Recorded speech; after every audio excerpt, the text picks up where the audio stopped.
It's the Daily Talk Show, episode 697. Happy Friday and welcome to the show, Phoebe Simmonds. Hi guys. Hello. Just in your car. You're currently... Just in my car, just a casual, just hanging out. Not very scenic, sorry about that. No, it's beautiful. Can you set the scene? Where actually are you right now? Yeah, I'm out the front of the Blow, which is my blow dry boutique on Little Collins Street, and I couldn't get a park in time for the show. So I'm in a loading zone and just hanging out and just keeping my eye out for any City of Melbourne guys in fluoro jackets who are going to tow me. So it might be a thrilling show for you guys. I might, this could be good. Get up on a truck or something. I mean, it's not always that we can get a live traffic update from Collins Street. Can you deliver us one, please, Phoebe?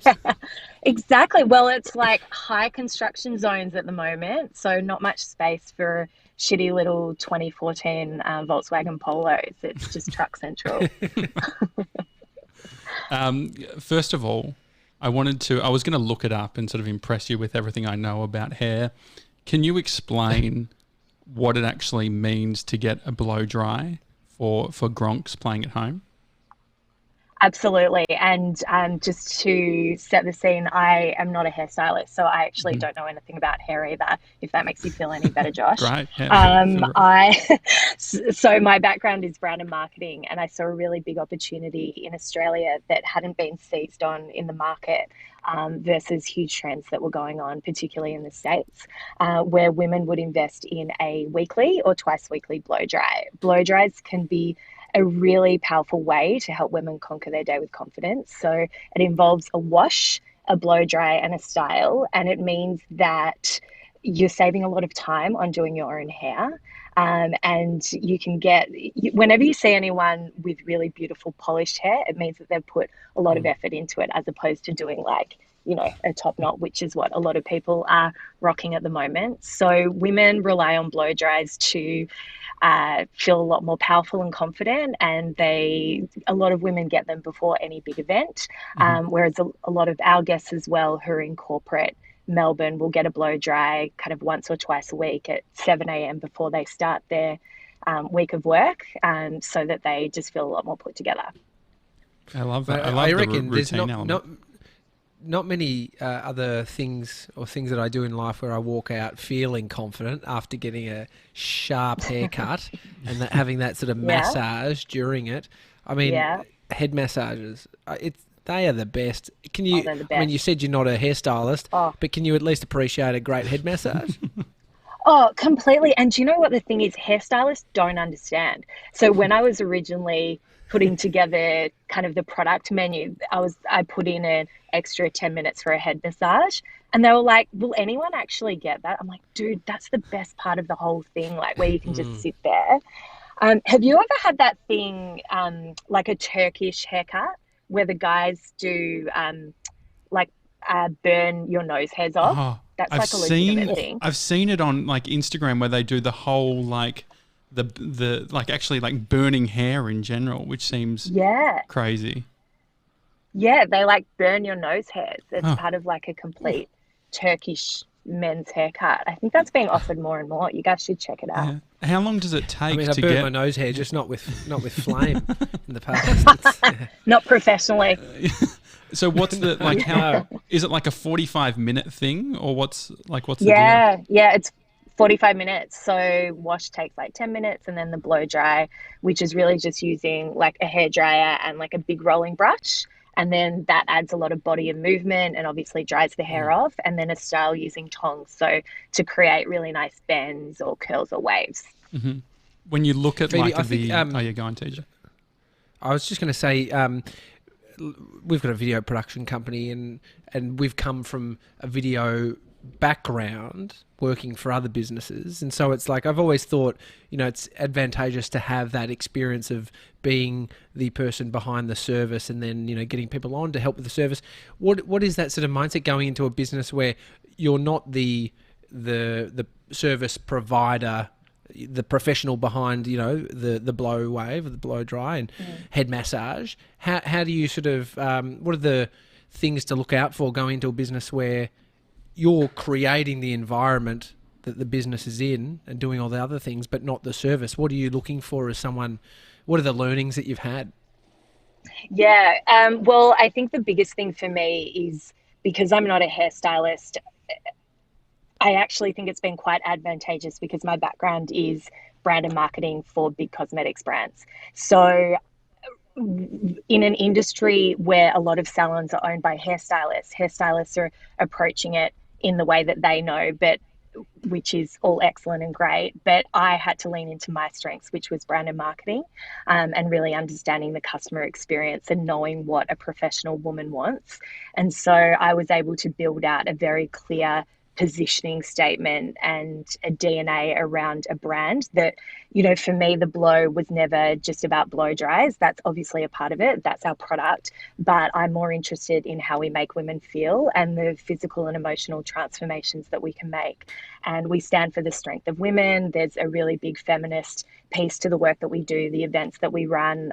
So obviously we need to do blow dries. That's our bread and butter. But I'm more interested in creating a space where women can come together to lift each other up. And I think that's how the blow has been able to carve out a really unique place in the market versus just another hair salon that's offering a service.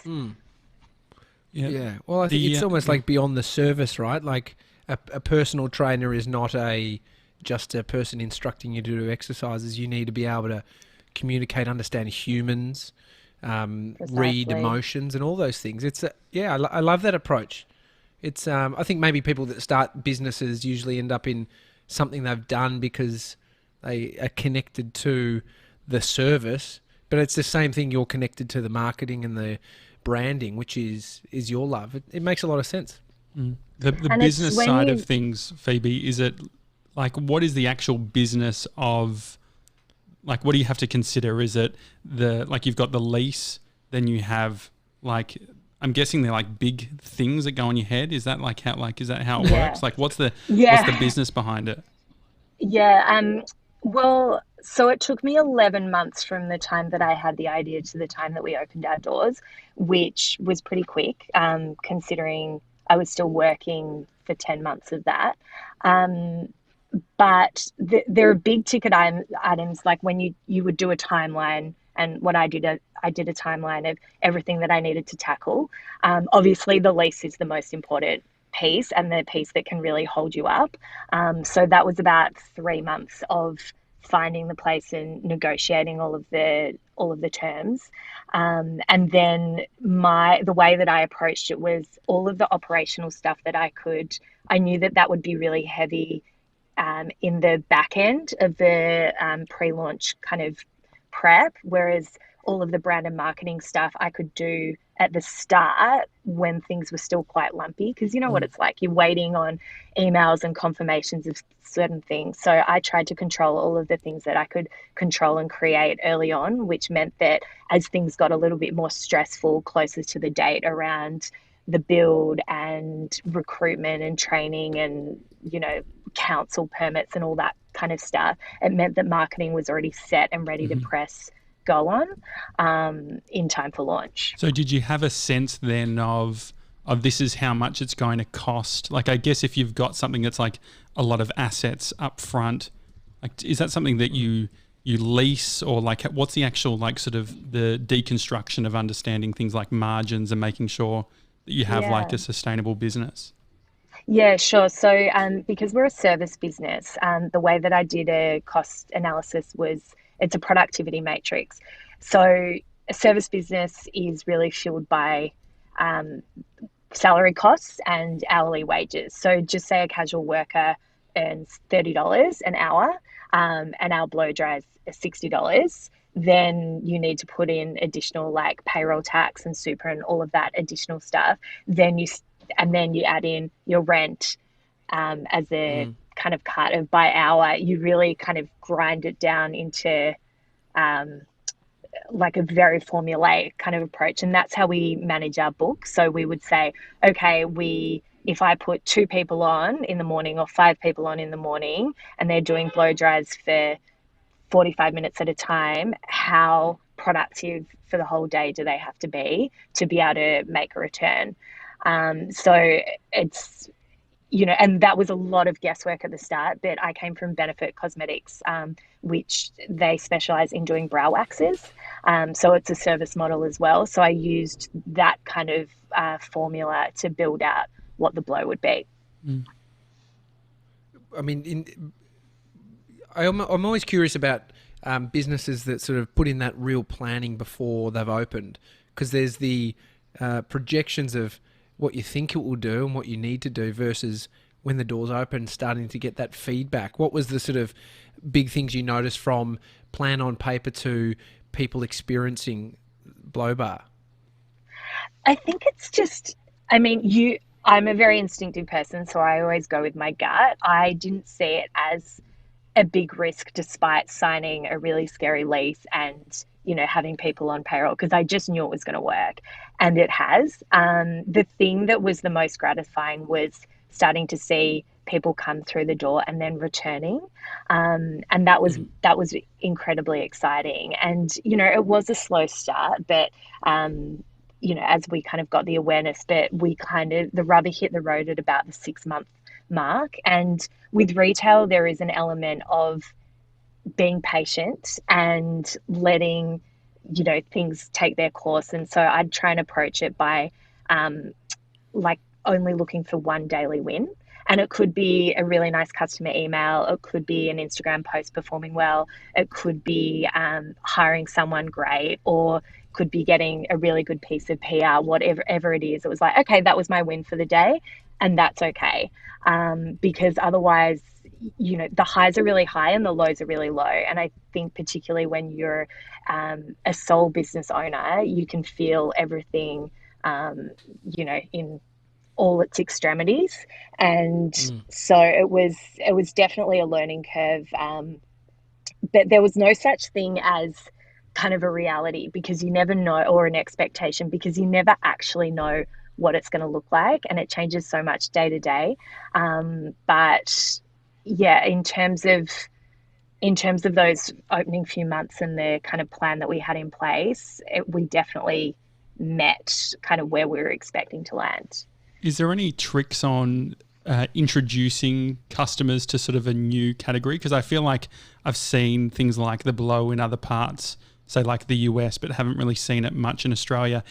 How do you get people used to the idea of, okay, 7 a.m., I get my coffee, I go into the blow? Is there any like strategies around that?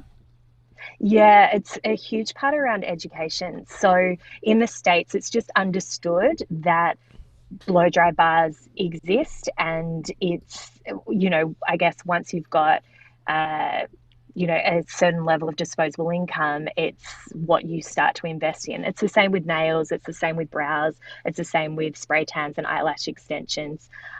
Whereas in Australia, I saw that the trend had come through with brows and with nails and eyelash extensions, but it hadn't yet arrived with blow dries.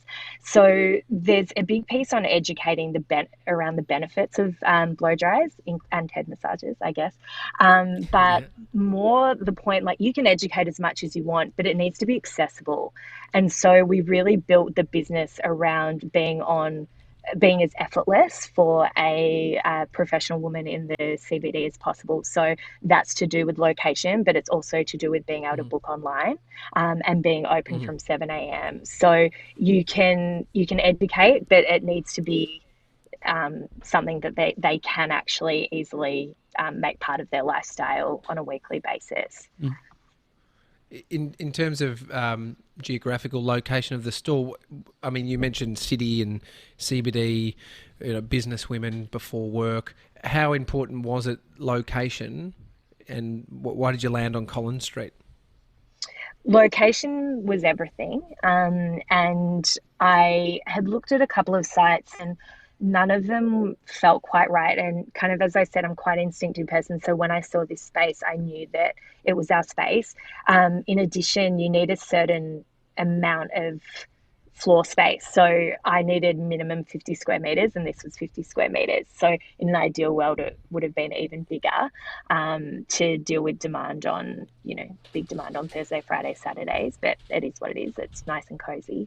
But Little Collins Street felt really right to me because it's that top end of town that people kind of call the Paris end. So it's already seen as quite premium and luxury.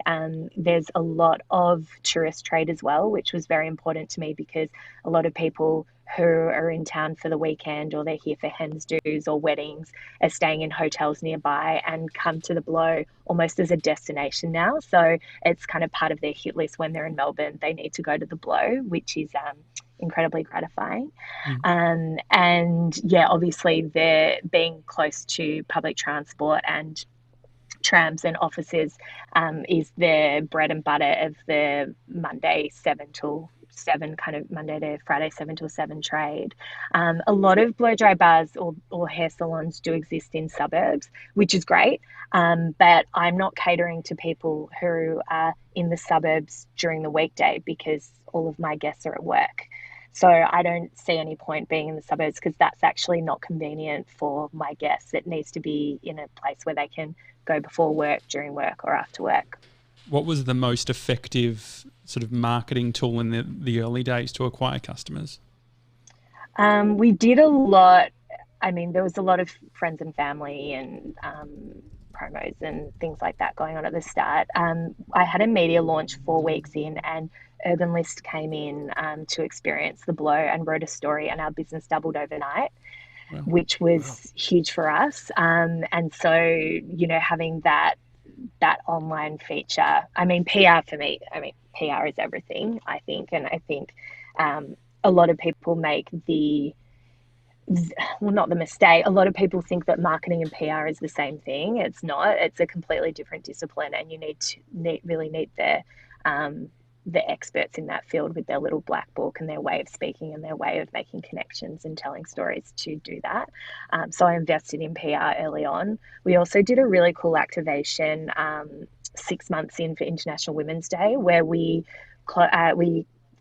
didn't charge anything for blow dries, and we just invited all of our guests to come in, get a free blow dry, and in return we asked them to make a donation to Share the Dignity, which is our partner charity.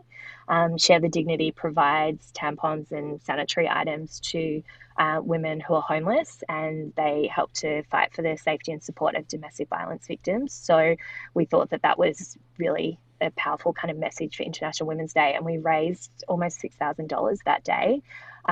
We did over 100 blow dries, and people were just coming in and wanting to be part of that experience and be part of that community. And I felt a really big momentum shift that day going forward. And also, you know, the Herald Sun and Time Out and a ton of publications covered it because it was different. So that was a big energy change for me as well, I think, from an awareness point of view. Yeah, businesses these days, you almost need to be a content creator as well as the person behind the business. I mean, you're creating a lot of content. What's your thoughts on being a content creator behind a business?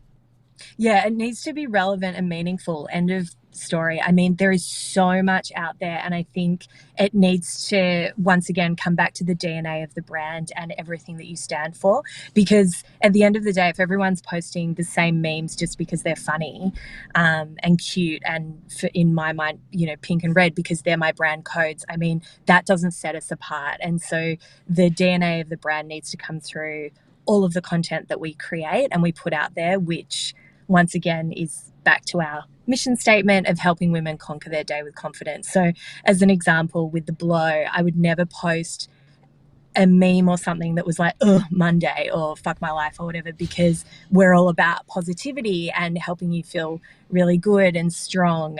So I think brands need to be very careful about the content that they're posting, that it still maintains the tone of voice and the positioning of the brand in all of its purest forms. But it's a lot of work, like you know, including Insta stories, and I'm seeing a lot more Insta lives and things for brands as well, which is brilliant. And obviously community is key, and that's what's really driven the success of the Blow. But it's a lot of work, you know, for one person or two people, or for small brands, kind of doing it and staying to like a cadence kind of strategy. Talking on that whole the people part of business, what have you learnt about sort of finding great people, retaining them, training, all that sort of stuff? Yeah, and it's something that, I mean, I've been managing people for a long time, but I'm used to managing kind of marketing teams and more of that professional side of things. So managing hairstylists is different, and it was hard to find the team at the start who really understood everything that we were about. But once after a couple of weeks and months, we really got our groove on. And hairstylists are so passionate about what they do and they're obviously really creative people.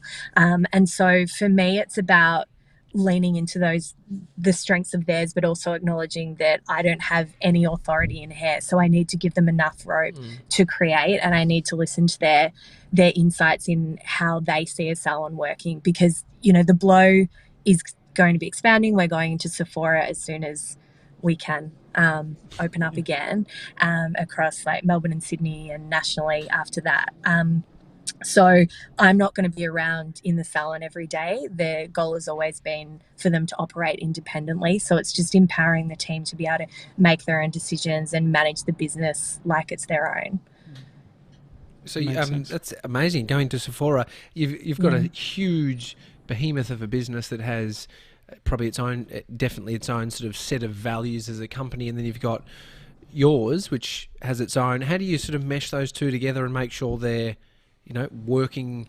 It's the synergy between the values of the brands.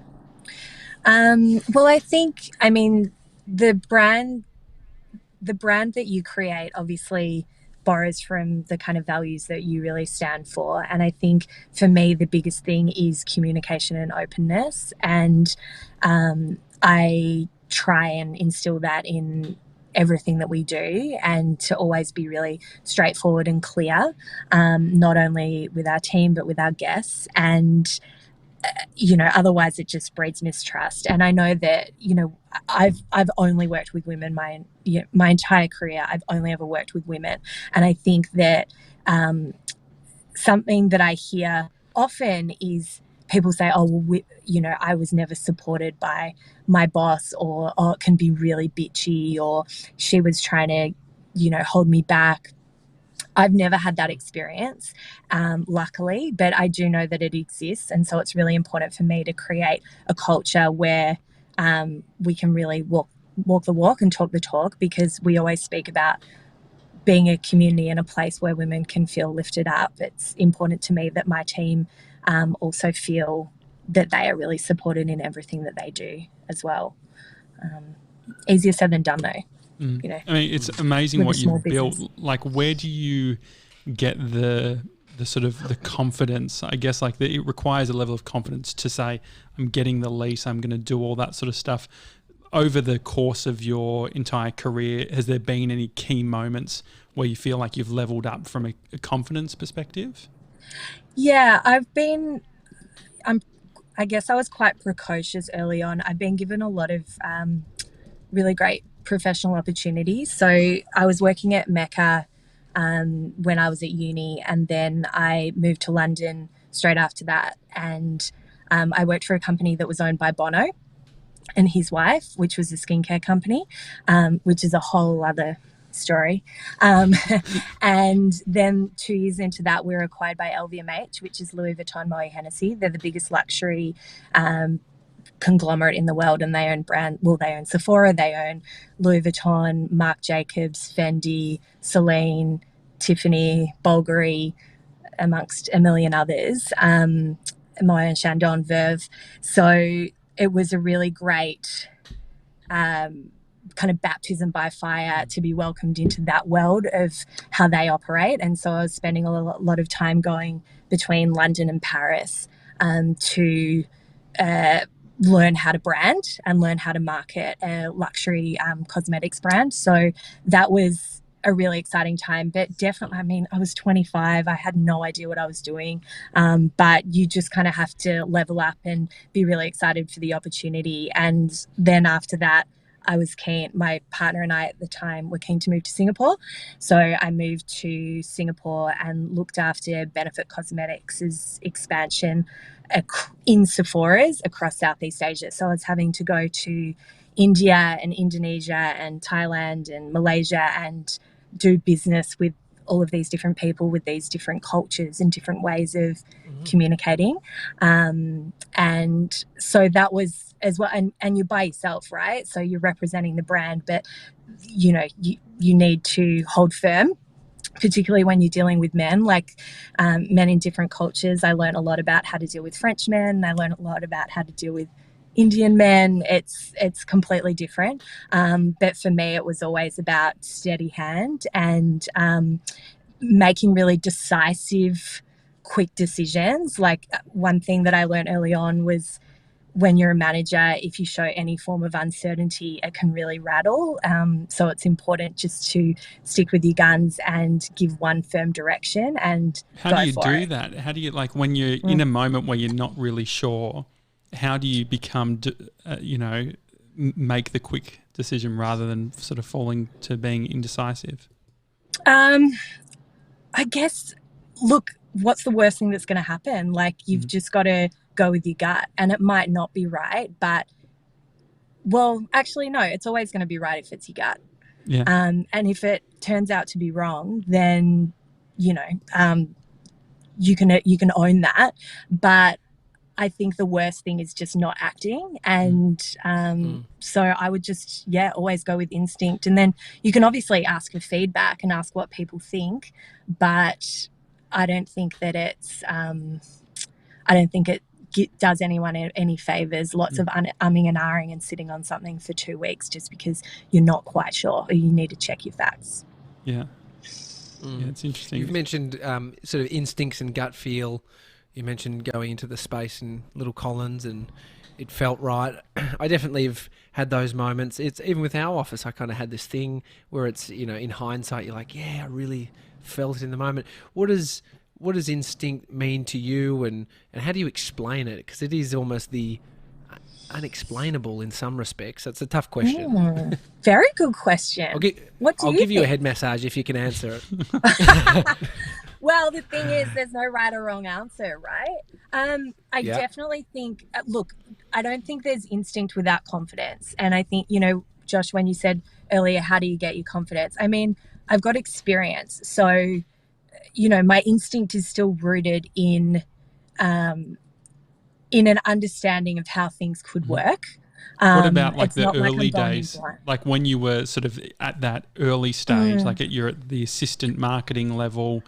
Yeah. Like, how do you then at that point? Because I think that can sometimes happen. Is we start. Just quickly. Gemma's right outside my window. Oh, really? She's delivering. Emma Watts is currently delivering 97 some skin products because he's having. She's dropped off a bet. What's recommended for you? A Gemma Watts skin consultation. Here we go. Hang on, give me a second. Highly valuable. Yeah, 97's got a new girlfriend and she lives in Perth, so he's been staying up until 4 a.m. So he's been coming onto the show looking absolutely horrendous.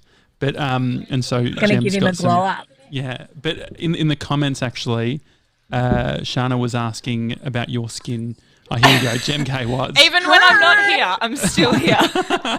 That's impossible. No one could ever pretend that you're not here. There really is no show without punch, is there? I was just what if you dropped off, Gem? A beautifully branded gift. Oh yeah, great. Let's do a quick. What is it? Here we go. Quick walk. Do an unboxing. Oh, this is beautiful. This is our first. We've got my two favourite eye masks. One is Aceology, one is Mecca Cosmetica.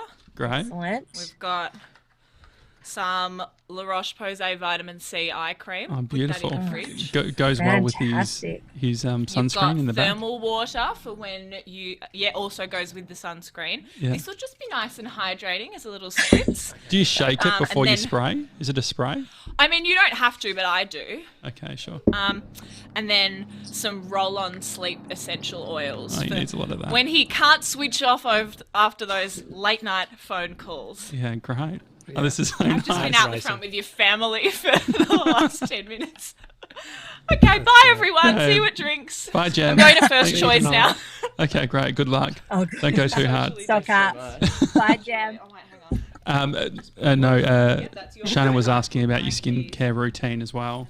Phoebe, that she was saying mine, you're glowing. So can you give I us reckon the... that's the little Collins Street light. I've got to say, might what's that? East facing. I use a lot of stuff from Sephora, and I am really, really big into, actually Gem is as well, the rose quartz roller and gua sha by Zove Beauty, which is really I've got good one of at them. massaging the skin and making sure that all of your oils are really well absorbed, and it's really great for circulation and reducing inflammation. So I would get on that every night as a nice little routine. Highly recommend. They stay nice and cold as well. I like how Yeah, put them in the fridge. Oh, Yeah. that's a good trick. My son, Yeah. my son loves it.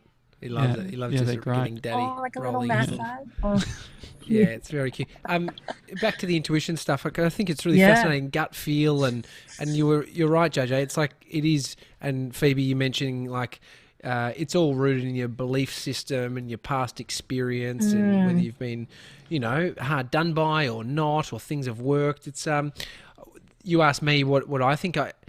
What I kind of grapple with is the understanding that it might not be true. It's not a truth. Like the feeling I have in my gut isn't necessarily true.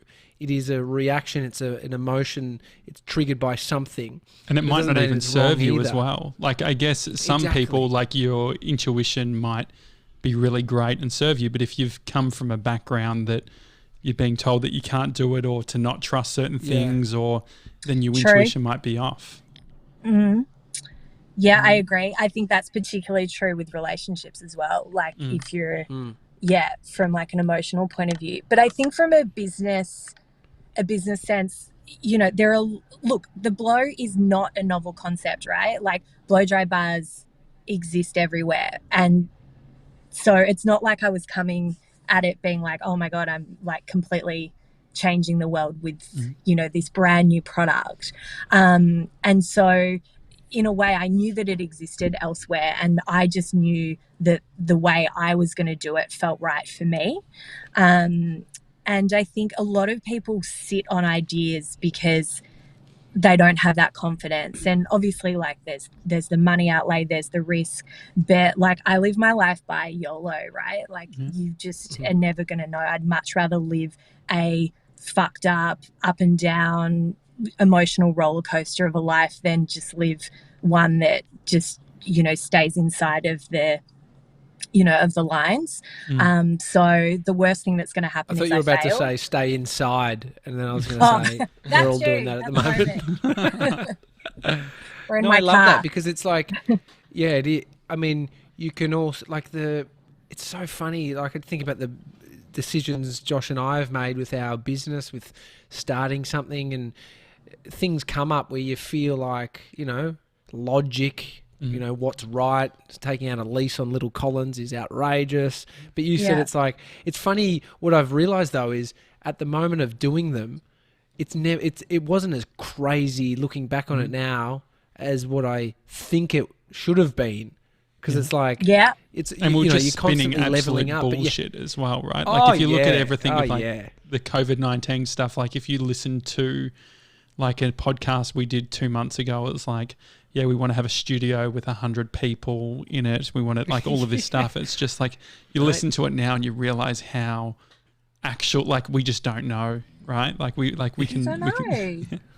It's like I could be so depressed and worried and uncertain at the moment about the blow. The fact, I closed early because I just didn't think it was safe, and I wanted to follow social distancing rules before the government kind of enforced everything. The worst thing for me in those days, basically after the Grand Prix cancelled, I was like, oh shit, like this is the real deal. Like, okay, it's not about money. It's if the Grand Prix are going to shut down, I mean, then everyone needs to start making decisions. But the worst thing for me was that uncertainty and being like, well, when are we going to have to close? And so that was why I was like, nah, that's it. We're closing on March 17th.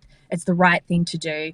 Yes, it cost me probably a week or two of sales. And yes, it put extra pressure on the team, but it was the right, we talk about our community and we talk about everyone feeling safe and positive in our space. And I didn't think that we were able to operate in, and stay true to our values by staying open, for one more hour. It just wasn't right. And so I think that's where that instinct comes in. It's coming back to your values. It's coming back to how it sits with you. Like it was up here, like, the Sunday, Monday, Tuesday night, it just didn't feel right. And so I had to listen to that. Yeah. Well, yeah. I mean, and there's also the distinction between the feeling up here and then just being nervous and uncomfortable because you're in a hard situation. And yeah, I guess it is. It's like it sounds like you've had a heap of life experience living in different parts of the world, which allow you to become an expert in yourself. Like, what more have we got outside of understanding ourselves? And so, do you do any mindfulness practices? How much do you look inwards on yourself? I have to. And I think, how old are you guys? I'm 29. I'm 14. Yeah. That's missing my 7. Cool. 29, TJ's 31, and Mason is 20. Right. So, like, when I turned 30, I lost my mind and I found it really, really difficult. And so I had to start, I'm 33 now, and I had to start really working on myself. So, that was kinesiology, it was Reiki, it was journaling, it was yoga, it was some form of mindfulness. I suck at meditation still, but and it was getting a much greater awareness of who I actually was. And it wasn't something that I spent any time on during my 20s. And I think that's why everyone always says, oh, your 30s are your best decade. Like, they're so amazing. You finally know who you are. And I definitely believe that to the case. But I also had to put that work in. And I think that's where you're able to identify clearly what your values actually are, and what you're going to stand for, and the kind of person that you're going to be. Whereas in your 20s, you're still figuring it out, and that's fun. Yeah. Do you think that you have to have that moment, like everything falling apart, to then rebuild? And how much of the stuff that you were experimenting with stayed, and are you continuing to find other things, or do you think you almost need a breakdown at 40, or have that moment again I have breakdowns every year, Josh. It's a weekly practice, a Sunday night little breakdown. You know what it's like owning your own business, like, blimey. But yeah, you definitely need a reset, I think, and you need bad things to happen to you to be shaken a little bit, and that's okay. And you need to sit with that. And then you need to, like, I have 3 words a year. So last year, my words were resilience, vulnerability, and courage. And then this year, hilariously, my words were fun, creativity, and what was my other one? Oh, presence. So I try and kind of really work on those things throughout the year, and that's a fun little exercise that I just keep on coming back to whenever I have moments of wobble. Yeah, I love that. I mean, the words, as you kind of hinted to, quite relevant for this year. They're quite relevant in terms of what you'd want to bring in these times that we're in, right? Some fun, being present, and the other one, courage. No. Fun, creativity, and presence this year. Creativity, yeah. Yeah, everyone needs a bit more creativity at these times. I mean, you mentioned you're expanding into Sephora. What's the future hold for you at this moment? Well, it's just so hard to know, right? Like, how we're like, you can't really make plans at the moment. But I'm actually really, famous last words, but I'm confident that we'll be able to operate relatively soon. Hopefully at least by June. And the minute that I start to see consumer confidence back, because it's a different thing. I mean, you can open up and feel safe, but it's when people are willing to get back into the routines and head to their offices and go to events and feel okay with someone touching them. I think that's when I'll start to feel good about opening up the business in a significant way or a more normal way. And then we'll do Sephora after that. So, I mean, Sephora's closed at the moment as well. So originally it was supposed to open end of March, early April. So I don't know, June, July, August, September. What have you learnt? What have you learnt about yourself in ISO? Well, growing up, we weren't ever allowed to say that we were bored. Because only boring people get bored. So I try to. Yeah, that says. Because I think it's not like I can fill my days very, very well. Like I've still got a lot of work to do. I love reading, love doing exercise, like good, whatever. It's just the mundaneness of it that I've found really challenging. Like there's nothing to look forward to really, is there? Apart from like chatting to you guys, which is hands down the highlight of my week. There's nothing that's like really exciting you. And so I think it's just being able to, I've found I'm still able to get joy from the things that have always given me joy, which is time to myself, which is socializing with friends on like Zoom and stuff, and staying really fit, which I have to do for my mental health anyway. So I haven't really learned anything new, just that I need to be patient and to not try and force anything because it's completely outside of my control. So it's just like the thing that I've been leaning into over this period has just been like complete surrender to the universe. Just on the boredom thing, I think your parents are bloody spot on. Sam Harris, who I do his Love meditation Sam app every day. Yeah. He have you heard him talk about boredom? Yeah, he's brilliant. Put it in perspective, and it made me think about all those people in my life that I had one friend. We don't really chat that much anymore, but she used to say, always, I'm so bored. And I just pulled up. She was always Sam's with you he says, at the time. No, it wasn't with me. Maybe it was a hint to hang out. Yeah. I didn't want to hang out with somebody who kept saying they were bored. Holy shit. It was. Missed opportunity. No, it wasn't. No, Sam says boredom is often the one barrier between us and full immersion in the present moment. And it's for this reason that we ought to investigate it further when it arises. So it is like boredom, the thought is like an appearance in consciousness in our state, how we're feeling. But it's like it can be used as the trigger to then go, all right, well, am I avoiding sort of being alone with my thinking and all of that? So I love that. Your parents hippies? Mine aren't. My mum's a yogi, meditator. She wouldn't say shit like that. My mum's a massive hippie and my dad's the complete opposite. So good balance. Can't put it down to that. Love it. You guys get so deep. I'm really into this chat. Yeah, it's just a good. Like I like the car vibe the meaning too. Of the universe. On the present, like being present.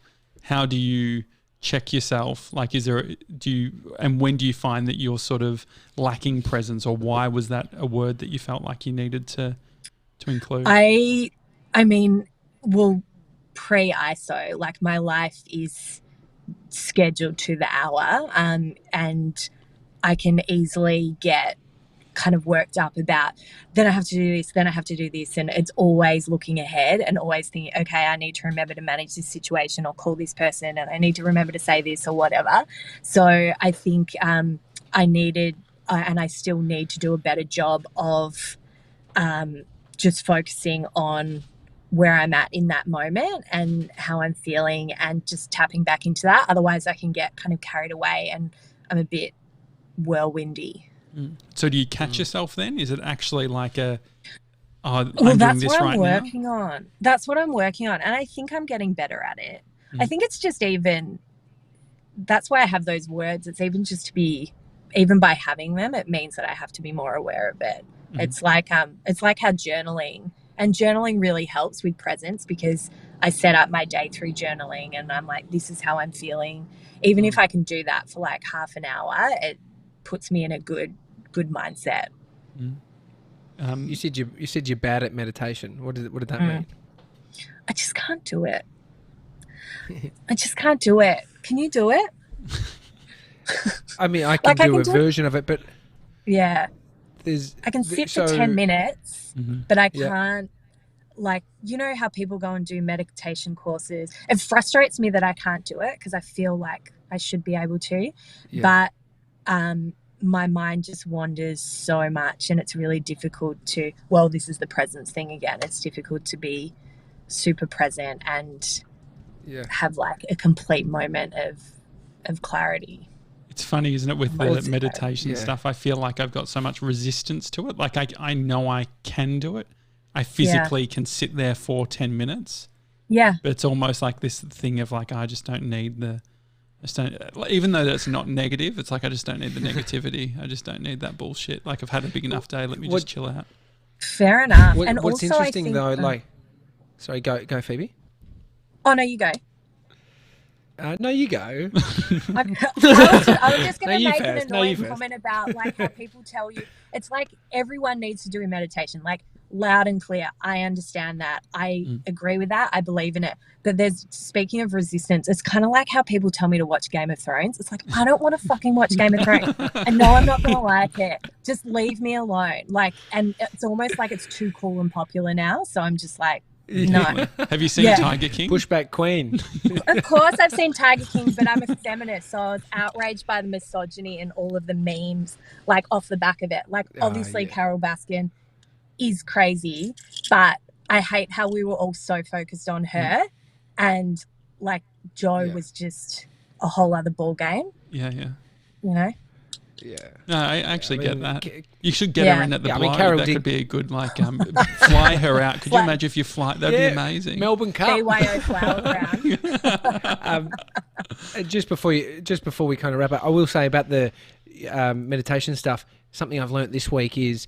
And Phoebe, did you grab your keys? Have we? This is the first time we've ever. I feel like the ability of being able to, when you want to wrap up, you Oh wrap my it up. God, why did I do that? Yeah, I appreciate it.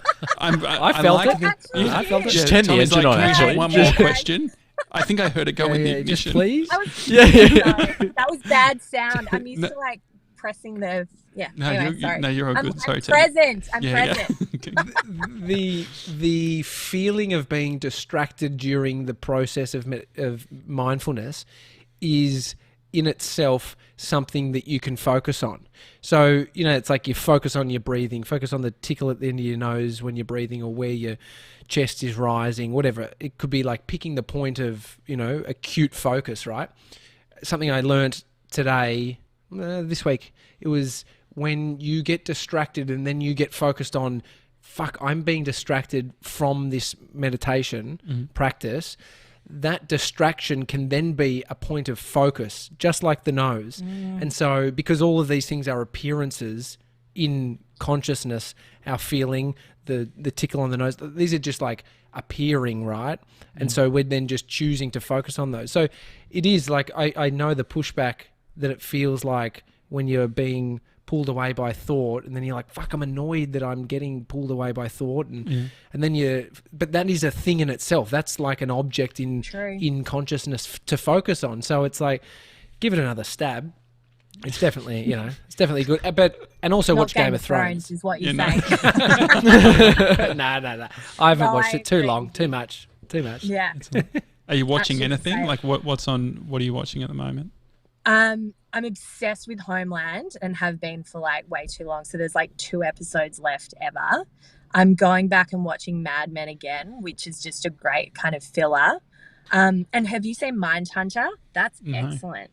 Oh, I haven't it's seen so good. any That's on Netflix. all those 3 things I haven't seen, and that's the thing. It feels like there's so much to see now that I just. You haven't seen Mad Men, Josh? No, I haven't. No. Oh, mate. It's good. Well, Hey, I don't want to Game Phoebe, of what's- Thrones you, but What's got too much? What's got more misogyny? Mad Men or Joe Tiger Exotic? King. And Joe Tiger Exotic. King. I mean, Mad Men obviously has all the misogyny, but it's in the 1950s and 60s, so you know, expected. And he's a and hottie, it's- the main guy. What's his name? So hot. What's his Don name? Draper. Oh, I thought you were talking Don about Tiger Draper. King. I was like, which one? Joe. Meth Mouth. Yeah, Joe's a hottie. Right up my alley. Yeah, really into Meth Meth Mouth. mouth. Are you a reader? Do you wow. read books? Yeah, I'm a big reader. Yeah. What are you reading? love books. I'm reading Phosphorescence by Julia Baird at the moment, which is really beautiful. It's about finding light in darkness. I'm reading Untamed by Glennon Doyle. I just heard her on a podcast, on Brené Brown's podcast, and I was listening to it when I was walking, and I stopped and I cried. Quite emotional. That was excellent. Have you listened to that Brené Brown podcast? No, not yet. But our mate Pete Shepherd's I listened to always one of talking them. about Yeah. it. Awesome. Love that. It's awesome. And then I'm reading a book called The Mirror and the Light by Hilary Mantel, which is a novel, historical novel. Her first two in the series won the Man Booker Prize. It's about Thomas Cromwell and Henry VIII. Probably not for everyone, but I'm super into it. Yeah, I love it. Love it. Some good Phoebe, how can people sort of support the Blow or sort of stay connected whilst everything that's happening? Just join in all the fun and all the content that I'm spending hours creating on Instagram. We've got stories every night from women in our community who are sharing how they are conquering their day with confidence. So check us out at the Blow Australia, and also have a look at my other business, which is From the Memo, which is our baby e-commerce site, which is all about making that whole experience and a lot more effortless for expectant parents. On the Blow, very quickly, with could you do it with my hair, or is it got to be longer hair to do it? We can totally do it. It just, I don't know if it's worth you paying $60 for it. Sure. But what if we do 80% of the session a head massage? Can we just do 80% head massage? We can make you feel really good, 20% blow? Josh. Yeah. I don't know. I just feel like it could be nice to do it because it adds volume, right? Is that what it does? Yeah. Yeah. We'll give you a zhuzh. We'll give you some volume, and I might have to set up a very short hair rate. Yeah, great. But we should do the when you're back open. We can do a Gronk special, and we can all go in. We could do a live show while getting our hair done. Massage only, just because of audio. That. Okay. Yeah, we'll blow you mind. Awesome. Thanks so much, Phoebe, for coming on. Thanks for having me. Have you had any? You haven't had a parking fine?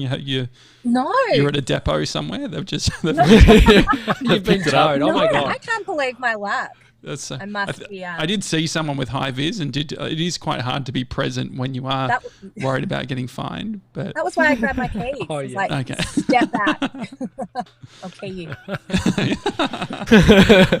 can't afford $140 fine. I reckon you could talk your way out of it. I think you could just definitely. Wouldn't be my don't first park time. in the loading zone. Do not get out. It is they're more they're like double the price. This is a loading zone. Normal. This is a loading zone. That's what I'm saying. But don't get out of your car. Like, they're not going to fine you in your No. car. They'll just tell you to move on. Yeah. But don't do it. Yeah. Right, it's the Daily Talk Show. You can listen to us on all the podcast apps, and you can watch us live as well. YouTube.com/The Daily Talk Show. Thanks, Phoebe. Have a good one. Thanks, guys.